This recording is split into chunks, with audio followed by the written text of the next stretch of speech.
Welcome to the Fabulous 413. I'm Khalees Smith. And I'm Monte Belmonte, and I'm starting off with a correction. Yep. We had a great chat with Larry Spotted Crow Man from Okateo Cultural Center in Ashfield and Carlos Uriona from Double Edge Theater in Ashfield, who are welcoming the 12-foot-tall puppet Little Amal to town this weekend. We said correctly multiple times that the puppet symbolizes the plight of refugees globally would be in Ashfield on September 10th, but we said incorrectly multiple times that September 10th was Saturday. Little Amal will in fact be in Ashfield Sunday, September 10th. Apologies for the confusion. I blame it on the long weekend. Oh, okay. That's our answer. It's fine. We all got it wrong. We did all get it wrong. Yeah, so there we go. But Okay. now you know. Yes, the 10th. The 10th is when you should go see Little Amal. And it's Sunday. Later in today's show, Comedy Cause returns to the Academy of Music in Northampton this Saturday, which is actually September 9th, because now we know what date Saturday is. Yep. We'll talk to two of the comedians, Tim Lovett and Kim DeShields, and also Ann Teschner from the cause they are supporting, the Care Center in Holyoke. And it's September, and in the 413, that means apples. Far fewer apples than in years past, but we'll hear about how an apple orchard tucked into the suburbs of Springfield is doing, the Apple Place in East Longmeadow. And taste all of their delicious apple things. But first... Hello. I hear birds. Oh, wait, no. That's a mammal. No, I think it's a bird. Is it a bird? Is that it's a parakeet? There are two parakeets. They're a pair of keats. A pair of parakeets. There's a blue one named Blue Jay Soda Water, and then there is a yellow one named Sharpie Kitty Cat. I wonder how they got names like that. Named those. Yeah, not me. So we talking thee, thou? We're actually going to talk about you and thee, thou. You're going to talk about me? No. There's that show called You, and then there's that famous, I think it was Laura Ingraham thing about where they were talking about the show You. You know, I was watching an episode of You where measles came up. Wait. When did I mention measles? I don't know. It was on You. What was on me? What are you talking about? Is Raymond even hearing what I'm saying? I never had the measles. Was on You. We never did a measles and vaccine episode. Is this a joke? I know. don't even know what you're talking about. It was on You. It was on You. I've never had measles. What are you talking about? This is stupid. It was an episode of a show, Laura. What's it called? You. What is he talking about? It's called You. I've never done a show on measles. I just completely give up. We got to get out of It's this. a show I give up. called You on Netflix. There's a show called Loring on Netflix. What are you Never talking mind. about? I'm moving on to Adele. I can't explain this to you. I've watched that clip 1,000 times. It's funny to me every time. Well, there's also the Simpsons one where he's like, only who can prevent forest fires? You pressed you, referring to me. That is incorrect. The correct answer is you. We're going to talk about you, not me. Fun with pronouns. Pronouns are just fun in general, and we're in a situation. Emily Brewster, resident wordster from Merriam-Webster, where people are wrestling with pronouns in a way that they hadn't been maybe 10, 15 years ago. I don't know if that's true. I think it's just more in public zeitgeist, like in public view, that people are making other choices with pronouns. But some of it really is legitimately tricky. So let's talk specifically. Talk about you, meaning Emily Brewster, resident wordster from Merriam-Webster in Springfield, or the pronoun you. Well, we can talk about you, but maybe we should just start with they, because they is the bigger one. It's the one that's at the forefront of the cultural conversation about pronouns. Mm-hmm. And of course, people that don't want to have subscribed to the gender binary may not want to be identified as he or she. They may want to be identified as they. That's right. Mm-hmm. Yes. And this is not a new phenomenon, but it is tricky for people who have a hard time knowing how to address a single identifiable person with what is traditionally a plural pronoun. Mm-hmm. Except that it also has a very, very long history of not being a plural pronoun. We are all familiar with cases of they being used where it's an unspecified person. Right. I'm going to be out for a while. Someone is going to call. Tell me if they called. Right. Right. I'm referring to a particular person. The person is not known. It's not important what their identity is. And I'm using they to refer to a particular person. That's been around for hundreds of years. Similarly, also, each student needs to complete the test. They should each bring a pencil. Right. Like each one of them, they should. We are familiar with they doing this job in the language. What is newer, and newer as in from the 1980s and really only becoming much more common, is they being used to refer to a single identifiable and identified person. And the question there is, for many people who are trying to figure out how to negotiate this linguistically, what's the syntax there? Do you say they is, or do you say they are? Because we are used to using is with, he, she, is. And so it somehow feels like maybe the natural choice would be to go with is. But no, we go with are. That is by convention, and that's because that's just how it naturally has been happening. But when I think about this, I like to go back to the history of English and the territory that we've been through before, because we've been through exactly this kind of thing before with the word you. Oh, and you, I mean, we like you, not just you, Emily Brewster, who is with your parakeets. If you're just tuning in, she's not at a basketball game, and that's the sneakers squeaking in the background. I thought it was like chinchillas at first. Well, I thought it was birds, and then they were making this sound that chinchillas often make, small rodents. But tell us about you.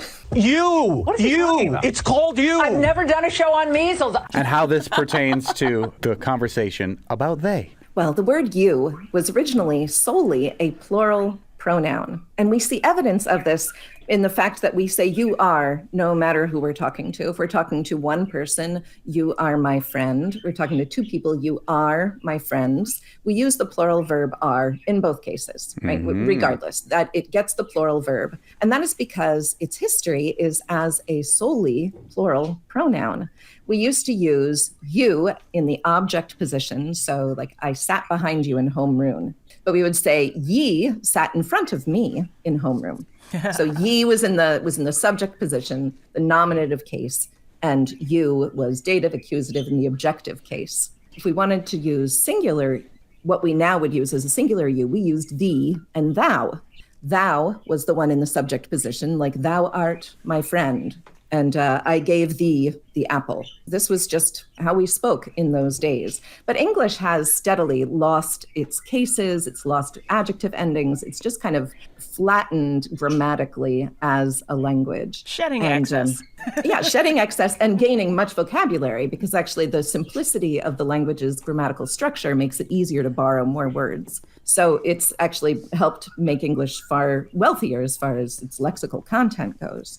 But what happened, and we don't really know why, but we lost ye, and we started to lose thee and thou, and you took over for all of these cases. Was you still being used as plural in that same time frame, or was it not being used at all yet? No, you was explicitly the only plural pronoun in the objective case. So you would say ye for the subject and you for the object.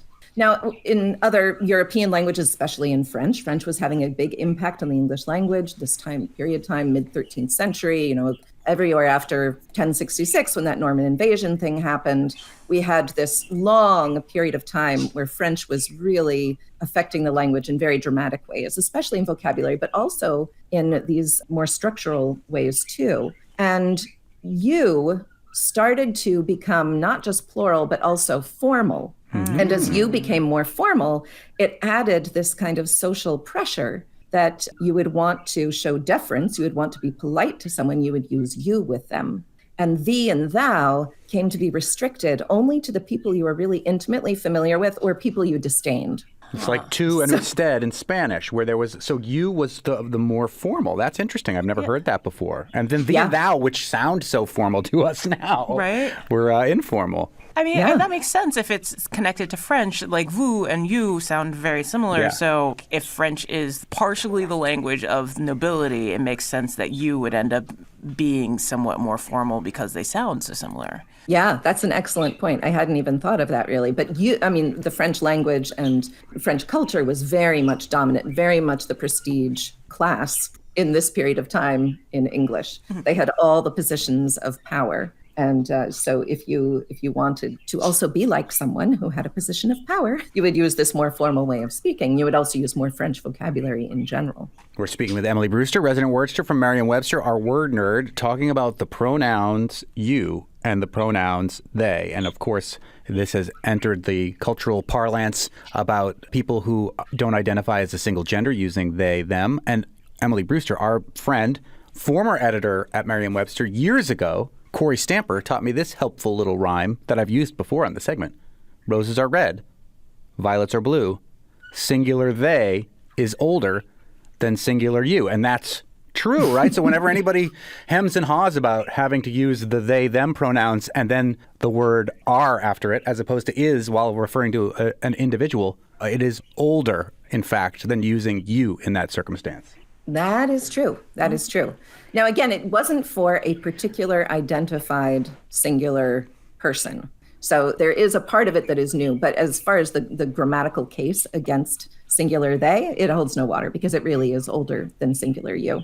Now, there was a period of time when this shift was going on. English speakers noticed this loss of thee and thou. People wrote treatises about it. It was a big deal. People did not like it. Of course. The Quakers maintained it because they felt like it was really important and still do in some cases. But it also got kind of dangerous to maintain it because it was so despised.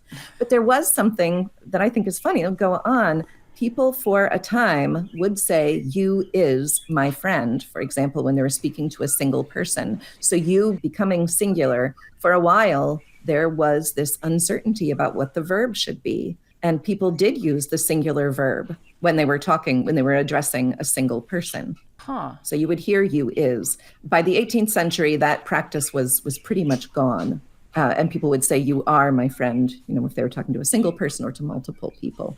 But then there's evidence even now in contemporary vernacular, especially African-American vernacular, where that would still be commonly used, I would think. You is. Yes. It does survive in some dialects. Yep. And then I know this is not exclusive to the Italian-American culture, but my dad always called more than one you use. Yeah. Use guys, and I use it informally myself for fun because I think it brings more clarity. Well, that also happens in Dutch and German communities too. That happens across Appalachia, like you use. Yeah, multiple. Well, I grew up in Pittsburgh. We would say yins. Yeah. Oh, see, I've never used that one, but that one's fun. And then there's y'all all over the South. Y'all. Yeah. And each of these they're all addressing this issue. This English lost some clarity. We had this elegant clarification with pronouns, and we dropped it, and we just started using you for all these different cases. So these other pronouns, these other forms of you, are very useful in that case. One of my favorite online critiques of this debate comes from a woman who tweeted on what is formerly called Twitter, but I'll never call by that new name probably. It's like Great Woods. Will always be Great Woods. The person tweeted, any English teacher who uses they, them as a singular pronoun should lose their teaching license. To which the author behind Coraline and American Gods, Neil Gaiman, just retweeted it and said, that's beautiful. Yeah. His feed is quite wonderful. But I think it's really nice of Elon Musk to name the entire organization after that one intersection in Springfield. Right. Or the gender that you can put on your license in Massachusetts now. And if you want to continue to use they, them pronouns, go for it. Yeah. So with this are a new crop of pronouns that have arrived, which I also think are really interesting too. Is Merriam-Webster keeping an eye on this? Sure, like thon and her, HIR, and yes. There's so many obscene pronouns. And XIRs are... Yes. And some of them go back quite a long time. There's a fabulous book by Dennis Barron called What's Your Pronoun? And he catalogs, I think it's like close to 300 of these. Wow. He is very much the authority on this topic. That is cool. And some of them are, it has been a known problem in English for hundreds of years. And people have come up with many solutions over those years. It seems to be it's certainly the one that we're seeing most often right now. And it is a pretty elegant solution in that it's familiar to people and it already has these other functions in the language. But it will be interesting to see if some of these others get as established as the non-binary they is in English. Yeah, I don't see very many of them outside of sci-fi and the queer community, but I still kind of love them. Yeah, well, those communities are not small also. And they have every bit as good a chance of making some vocabulary and, have consistently actually in the past introduced vocabulary to the broader English speaker population. Are a lot of those pronouns being used already part of Merriam-Webster's dictionary, or are they still kind of in the words that you're watching category at this point? Yeah, I don't think we have not entered any of those yet, but we are monitoring them. We're watching them. We have evidence of them going back a long ways. They don't frequently appear in published edited text. And that is really what we are looking for always. Not exclusively, but that tells us that a word or a use has crossed a threshold in a way that suggests that it's going to be around in the language for a long time. Is the same thing happening with the gender neutral versions of like Mr. and Ms. and Ma'am, the MX? We've entered MX for a long time now. Ooh. And Latinx is also in there. Folx is another interesting FOLX. That's the spelling that I use pretty much exclusively now. We've adopted it for the show by and large as well, because it's homage to Elon Musk's new social media platform It is name. sure not, but what I understand about it is that it's just a more inclusive, gender-free way to say everybody. Isn't folks gender-free anyway, though? Yes, but... It's just kind of doubling down and saying... No, really everybody. We believe this to be actually everybody. It's also one fewer letter to type. That's right.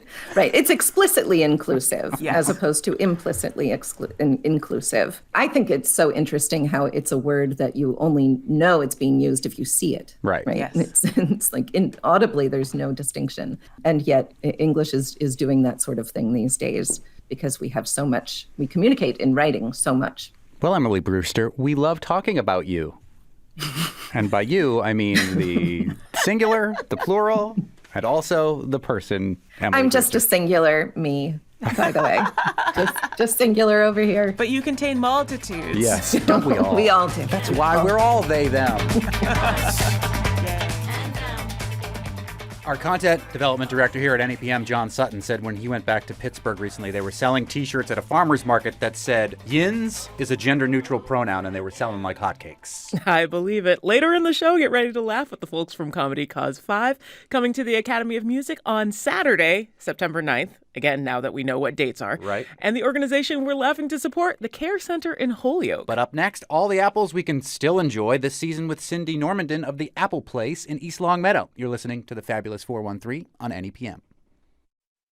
Apples are complicated, much more than anybody actually thinks, and to do organic apples in New England is really difficult. That's why UMass, we all do like integrated pest management, where we're catching stuff, only spraying when we need to, but with the rain and such, it's extremely difficult to do organic, and nobody wants to spray a lot, but there is a lot to learn there, so that there's new things all the time, new pests that are going to eat the trees as well as the apples, and it's always some challenge that's come along, but it's a good community of growers in Massachusetts. And as a woman, I've never felt like out of place. I never felt like I wasn't just one of the people there, like a lot of farmers took me under their wing, 80-year-old guys that, yeah, I'll tell you what to do. Sure. It's post-Labor Day. I put the white pants away. It is Why do you own white pants? They're just asking for dirt to be on them all I know, the time. you can wear them one time. Yes. And it is apple season. And it's time for another Local Hero Spotlight with Phil Corman from CISA, the local hero folks.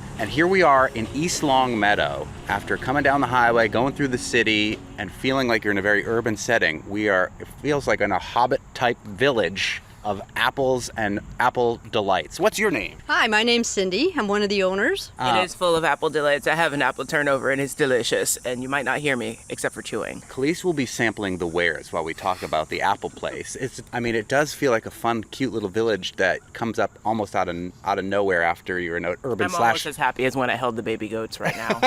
It's like an urban, then suburban, and then all of a sudden farm setting. So tell us about the apple place, Cindy.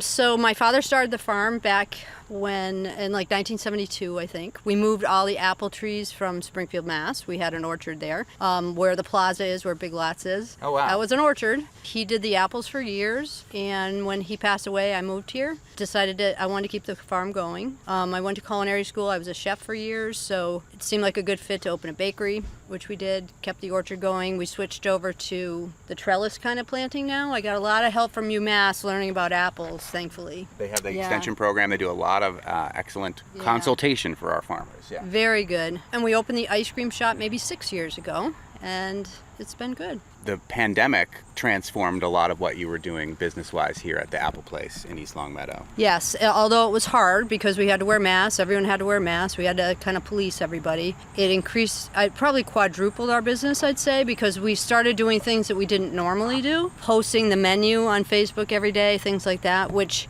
it kind of got shared more and more people saw it and people would call with their order. We also opened up more space in the back so that it wasn't so crowded. It could be one-way traffic. Yeah.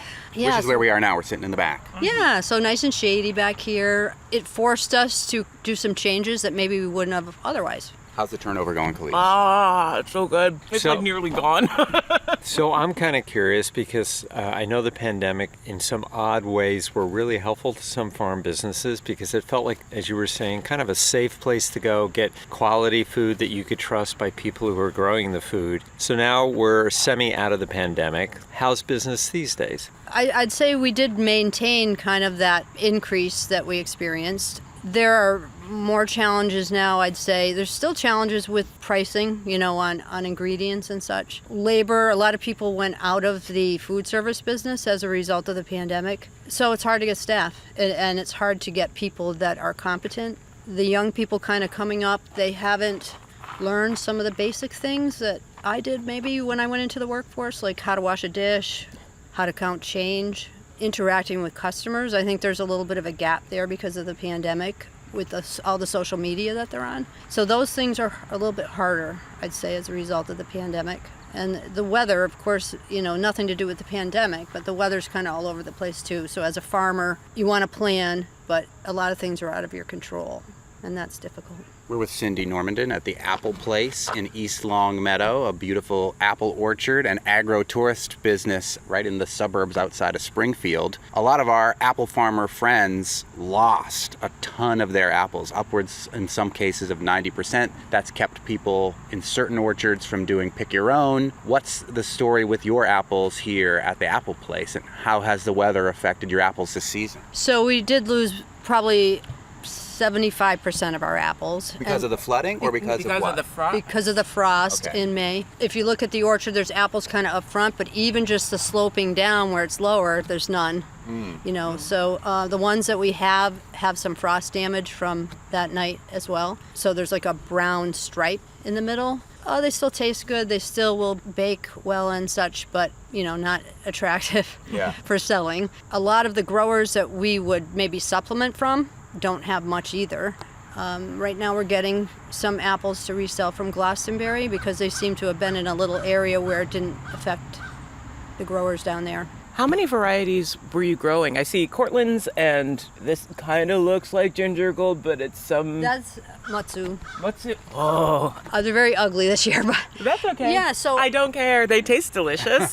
So some of them we have just like 4 or 5 trees, but we do have some heirloom ones. I'd say right now we're probably at 50 different varieties. Have you seen like some varieties that withstood more, so you'll see them more when you come to stands like this?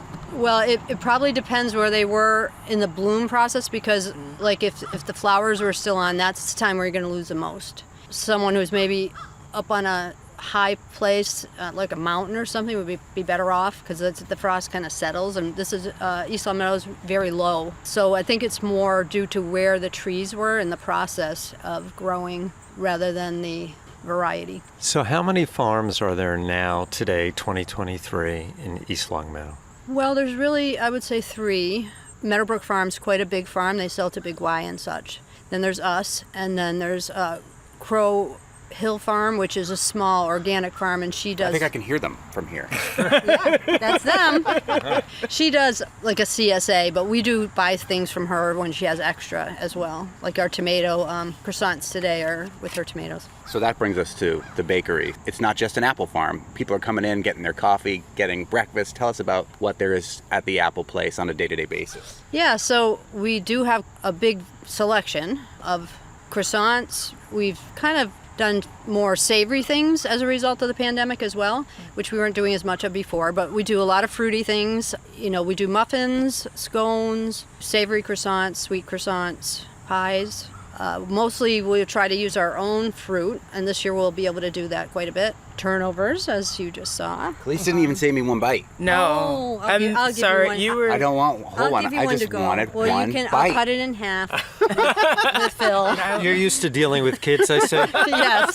The time to have hit me I almost stopped was you, but when, I was like, we're in the middle of before. an interview, I could give you so I'm not going to grab it. Filling. That's all I want. I just want a little taste of sweet. It is wonderful. Like, it smells like the bakery at the orchard that I went to growing up. There's something really nostalgic about it. And again, it's a great turnover. Real nice pastry, like real nice filling, like not overly sweet, well-balanced spice. I like it. And you do cider donuts and things like Yes, that too. yes, we do. And our neighbors kind of hate us because the smell like wafts out into their yards every morning. But It could be a marijuana we don't farm. smell it. The other thing that you do is you have what I referenced before, some agro-tourist type stuff. So you have a corn maze here? We do. So I have a special needs daughter. So we've decided, like several years ago when we did it, to make it very interactive inside, because sometimes you go and it's like, okay, when's it going to end? You know, we would Yeah. just want to get out. Get me out of here. Yeah, We're the children you of the know, and corn are there's trying like to reap fill me. in the blank thing, you know. For instance, we did Wizard of Oz last year. We had a full Yellow Brick Road. We had a full Munchkin Land, all the characters, etc. This year we're doing Hometown Carnival. So there's Chuck a Chicken. There's all sorts of interactive games like throughout. I think it just makes it more fun for the parents and for the kids. Yeah. That starts on the 16th, and that's open just on weekends. How long have you been doing the corn maze? This is our 6th time, and we've done some pretty amazing stuff. We have like a team of friends that get roped into these things, and they're always like, what are we doing next year? You know, so we've built a giant pirate ship out of pallets and all sorts of things. The challenge this year is going to make a giant circus tent using the trees in the front of the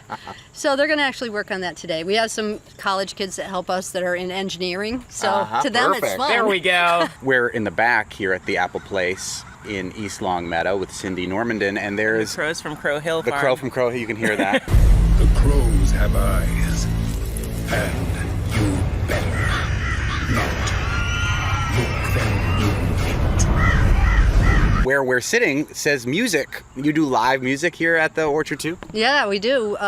Usually Friday, Saturday nights, and Sunday afternoons. It will be ending once it's too cold for their fingers to be able to function. But yeah, it's really fun. There's kids dancing. It's a different kind of vibe than a bar. You know, it's very. 'Cause there's no alcohol here. There's no alcohol. The musicians that come play here are who? We have some high school kids that play, and some very talented people. We do also with artists, bring them in on a Sunday, let them set up to try and encourage them to do what they're good at. There's not a lot of places for young kids to play. Yeah. And we have a lot of young kids that work for us, so we get a lot of information through them. Regular musicians love to play here too. They say it's their favorite place because of the peacefulness. You know, usually the sun is setting behind them and such, so it's just a little different. And you just won a Best Live Music Venue from some... Yeah, from Rita Raves. We won Best Bakery, Best Live Music, and Best Family Destination. That's fun.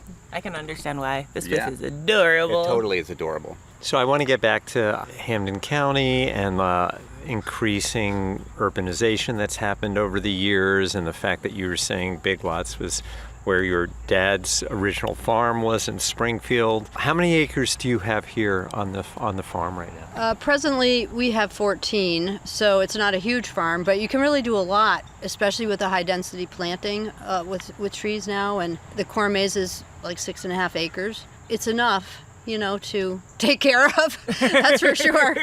But you don't need to have a huge place to really make a difference and grow a lot of stuff. How much acreage did you have when you were at the plot with where Big Lots is? I want to say probably 7 acres or 8 acres. So still kind of an increase moving here, like a little bit more space to use. My father was not a farmer full time, but that was like where his heart was. We had giant gardens. We always ate off the land, you know, so I just grew up, it's just kind of normal to be barefoot and dirty. And I didn't ever have white pants on. Well, good thing, because Labor Day holidays already come and gone. But also just sensible, because like laundry is real, and sometimes you get real angry about those stains. Yeah. So I guess what I ruminate on a little bit is that, so many farm businesses like yours were there for folks during the pandemic to get their food, to have a safe place to go, to connect with other people. It was outside, it was beautiful. And this year's been really hard on farms. And this is really the time that we need everyone to visit their favorite farm places and some new ones, because if we want to keep the farms going in, East Longmeadow and elsewhere, we need to be there for farms when it's tough for them too. I totally agree. A lot of my farm friends that are older, they're discouraged. These people have huge investments in labor for pruning, and they also make commitments ahead to bring staff in, which you can't get out of, so their expenses still remain high, but they have no crop whatsoever. And some of them are thinking about not doing it anymore, and it makes me sad. Where will we be without local farms? The state, I feel the state of Massachusetts is very good about wanting to keep the farms going, but individual towns, I don't think as much. East Longmeadow has kind of put in their master plan that they want the farms to remain in East Longmeadow, because that makes the town special. It's still kind of sad and upsetting that the number of farms had to dwindle to 3 for them to go, oh, wait a minute, we should maybe hang on to this. This is actually important. You can't go back. Once it's gone, it's gone. Yeah. And so that's why I moved here and changed my whole life. It's really hard to plant apple trees in a big lot. I don't think it would go good. And an Applebee's, though. Who knows? Oh, stop it. And also CISA, Community and Sustaining Agriculture, has been very supportive, and there's another farming community type of situation where not everybody's an apple farmer, but farmers are farmers, and we're all in it together, so some people are maybe doing goat cheese at their farm or meat or whatever, but getting all those people together and having CISA in our corner, I feel is a huge advantage in Massachusetts. Does it tie you into the greater farm community? Because East Longmeadow has 3 farms, so maybe you're close with those 2, but there's tons of farms if you go north of here. It absolutely does. And at some of the events you meet people, you come up with ideas maybe based on their experiences, good or bad. You share ideas with someone who's new because people did that with you. So I think those are all really positive things in Massachusetts that I don't think every state has. What's your favorite variety of apple that you grow, and did it survive the frost? I would say it's Matsu is my favorite, and we do have some ugly ones, so we'll be eating those quite a bit. Delicious apple, crisp, and just a little tart. Macallans, too, I think are really good. That's Phil's favorite. That's just a superb apple. So you've got the corn maze happening now, and Fall Fest, which we will not mention further, but because it's already so successful. It's so successful. But during other times of the year, do you have other events that also happen, or is just fall like the big blowout time because it's harvest time? And you're an apple place. We do a lot of summer things because we have the ice cream shop. So we have like paint and sips, no alcohol again, but kids things. The library, the East Longmeadow Library does a lot of classes here or reading events and such. Every week there's a couple of things from the library. We have an author signing coming up. I just say yes almost to everything because someone's like, I wrote a book and I want to come. Well, let me just look at it first, and then yeah, sure, because people did that for me when I was first starting. So many people helped me with the apple orchard and such. My father was not a good teacher as far as teaching about what to do. He was just like, you just do this, and then, wait a minute, you're walking away. What are you saying? So I did have some guys that really came alongside me and supported me and answered all my questions. But my dad, honestly, really couldn't read and write very good. He grew up during the Depression, and so he quit school and went to work really young because there was no food. So he grew his own business, without really being able to do those things, which is pretty amazing in itself. Totally amazing. But yeah, not a big talker, He's all, World War II work. Yeah. So I do know how to work. That's for sure. You don't want to have an orchard if you don't know how to work. Say that for farming in general. It's a lot of work. But good work, we appreciate it. So otherwise, we won't survive. Cindy Normandin at the Apple Place in East Longmeadow, right in the suburbs outside of Springfield. It's a straight shot. It's literally a straight shot from my house, actually. That's nice. Well, now you can come here and get us some apple turnovers every morning. Every morning? Yes. Leave an hour. I won't eat any of them. I'll ask for one bite of them all. One bite of them all? A note that CISA is an underwriter of NEPM. And now we get to laugh a lot for lots of good reasons. The folks from Comedy Cause 5 and the Care Center join us next. You're listening to the Fabulous 413 on NEPM.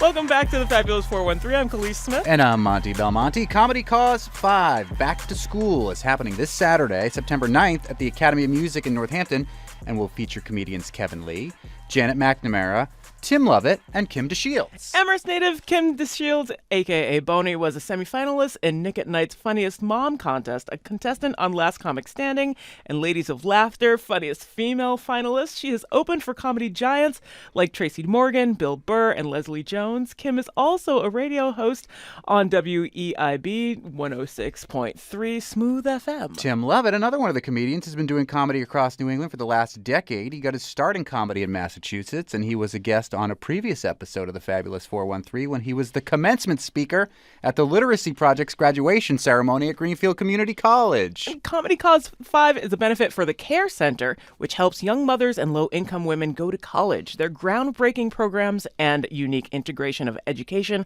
arts, and culture have been recognized nationally by the White House, the U.S. Department of Health and Human Services, the Boston Globe, the New York Times, and a little organization called NPR. Hey, I know them. Do you?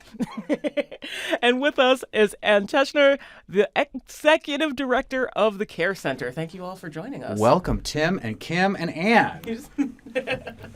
Now, Tim, let's start with you, because when I first heard about Comedy Cause, you were the one kind of behind it all with your comedy as a weapon idea. And I know you and Kim, both comedians, are part of this comedy as a weapon.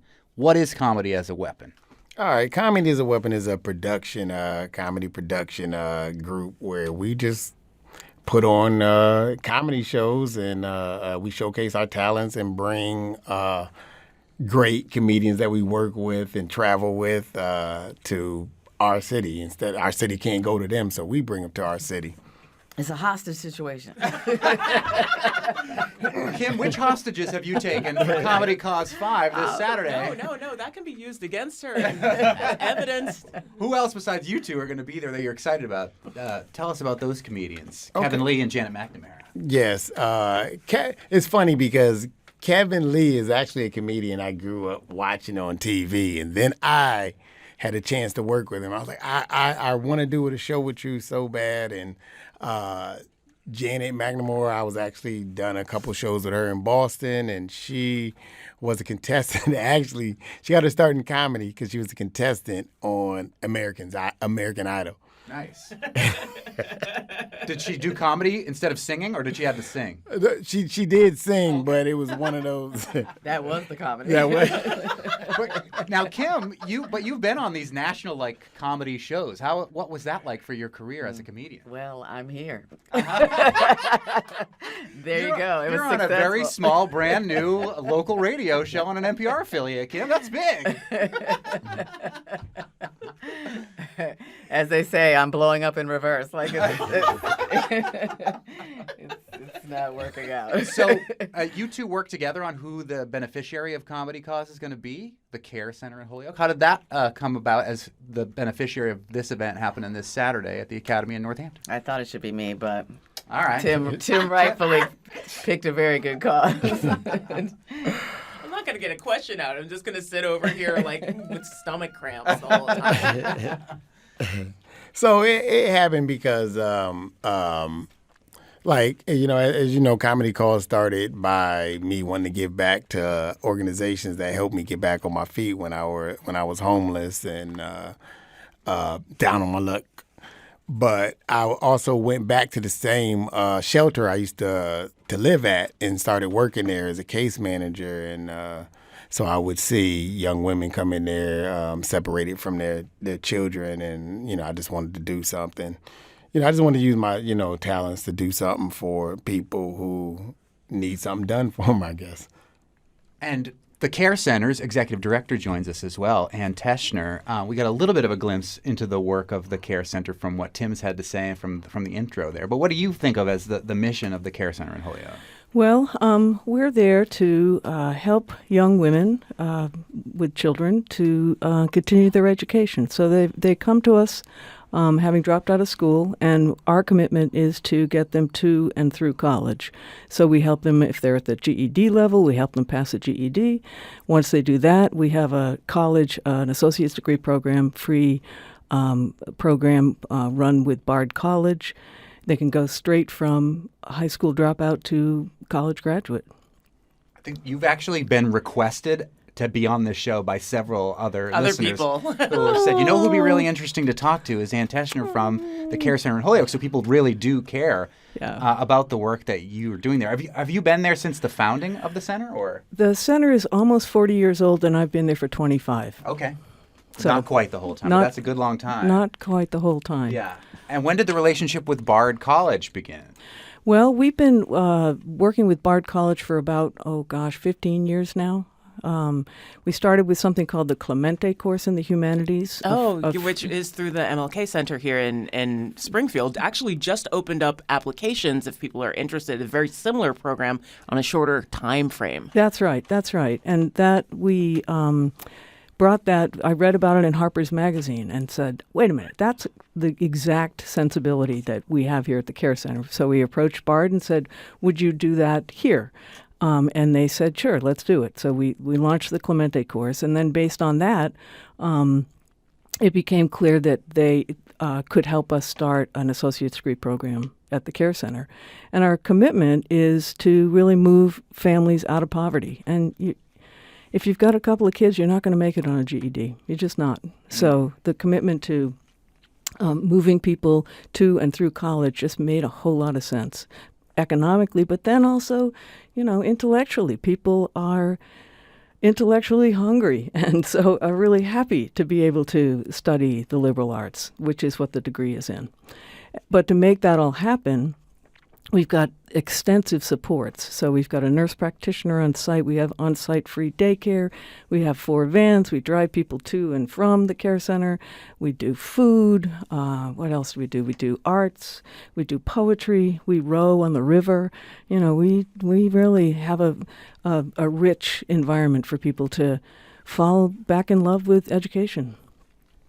That's Ann Teschner, who's the executive director of the Care Center in Holyoke. They're the beneficiary of Comedy Cause 5, which stars Tim Lovett and Kim DeShields, who join us in studio. Yeah. More with Kim and Tim and Ann about Comedy Cause 5 coming up in just a little bit. You're listening to the Fabulous 413 on NEPM.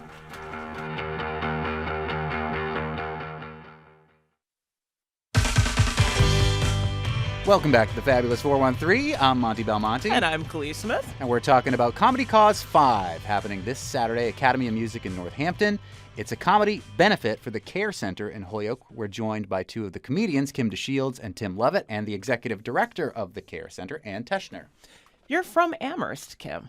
I am. Shh.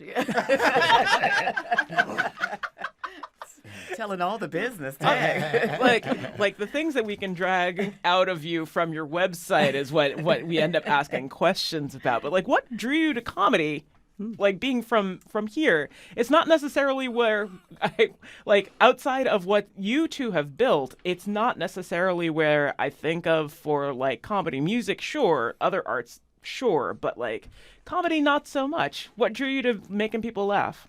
I think it's because I grew up in a funny family. So I was born in D.C., and my dad was just so funny. My mom was funny, my sister, just everybody. And they were so quick and so smart. And I just, it was almost like you had to. And so when we ate dinner together, that was your training ground.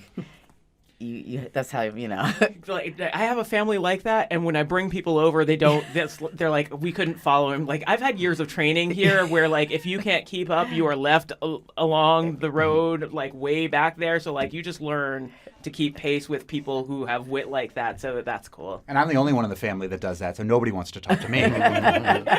How did you know how to turn that key into turning into stand-up comedy, which I have never even tried to do? I think it's a terrifying art form. So I think I went out into the world and tried to maintain a normal job and a normal life, and it wasn't working. we call that source material. So I just said, you know what, let me just go.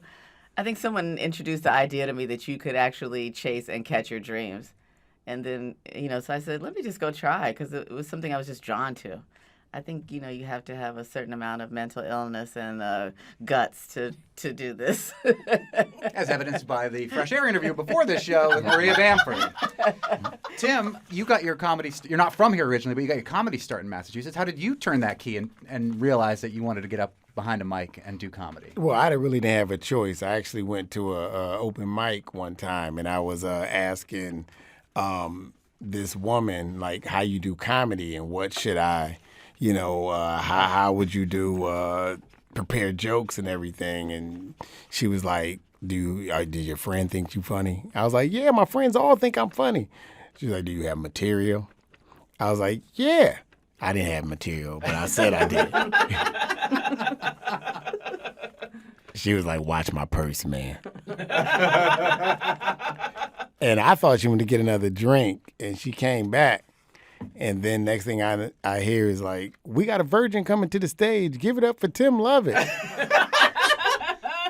And that woman was Kim DeShields. That's how you use comedy as a weapon, which is the name of the organization that you two put together that bring comedy to all sorts of different places throughout the Valley and beyond, and are doing a benefit for the Care Center in Holyoke this Saturday at the Academy of Music. And the executive director of the Care Center, Ann Teschner, joins us. If people want to get involved in the kind of work that you're doing, helping women advance educationally, what should people do to learn more about the work that you're doing at the Care Center? Well, certainly we've got a website. People can check that out. People can give us a call. We work with lots of volunteers.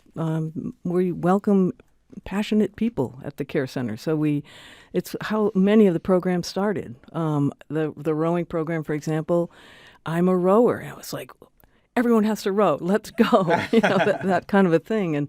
And we're very much open to people from the community who have skills or interests or loves to share them with our students. These are, again, women who, for the most part, have not had a fun time in school. And so we're really committed to it being challenging and fun and expansive, and it's fun. Fun place to be. You also have a teen component at the Care Center too. It's not just young mothers, but just young women in general. Yes. So you can come to the Care Center. We have students ranging from 14 to at the micro college, probably the oldest is 35, and in many cases, the people in the micro college have been with us for the whole time. So they may have graduated, gotten a GED.